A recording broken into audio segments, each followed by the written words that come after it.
வணக்கம். இன்னைக்கு நம்ம கூழ் குடிக்க போகிறோம். தம்பிங்க எல்லாம் கராத்தே கிளாஸ் போயிருக்காங்க. போயிட்டு வந்தோடனே கூழ் குடிக்கலாம். கூழெல்லாம் ரெடி பண்ணி வச்சாச்சு. தம்பிங்க வந்தோடனே குடிக்கிறப்போ உங்களுக்கு கண்டிப்பாக வீடியோ எடுத்து போடுறேன். பாருங்கள். எல்லா வீடியோ சப்போர்ட் பண்ண மாதிரி இந்த வீடியோவுக்கும் சப்போர்ட் பண்ணுங்கள். இந்த வீடியோ பிடிச்சிருந்துச்சுன்னா லைக் பண்ணுங்கள். தேங்க்யூ. வணக்கம் சொந்தங்களே. இன்றைக்கி சாட்டர்டேங்கிறனால நாங்கள் கூழ் கிண்டியிருக்கோம். ஏன்னா மற்ற நாட்கள் நாங்கள் கூழ் சாப்பிட மாட்டோம்.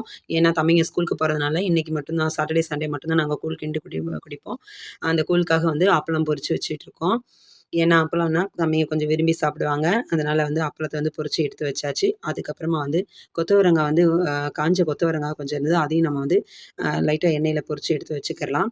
அதுவுமே கூழுக்கு ரொம்ப நல்லாயிருக்கும். கம்மங்கூழ் தான் நான் இன்றைக்கி கிண்டியிருக்கேன். நீங்கள் யாரெல்லாம் கம்மங்கூழ் உங்களுக்கு பிடிக்குங்கிறத கமெண்ட் பாக்ஸில் சொல்லுங்கள். இதோ தம்பிங்க கராத்தே கிளாஸ்லேருந்து வந்துட்டாங்க.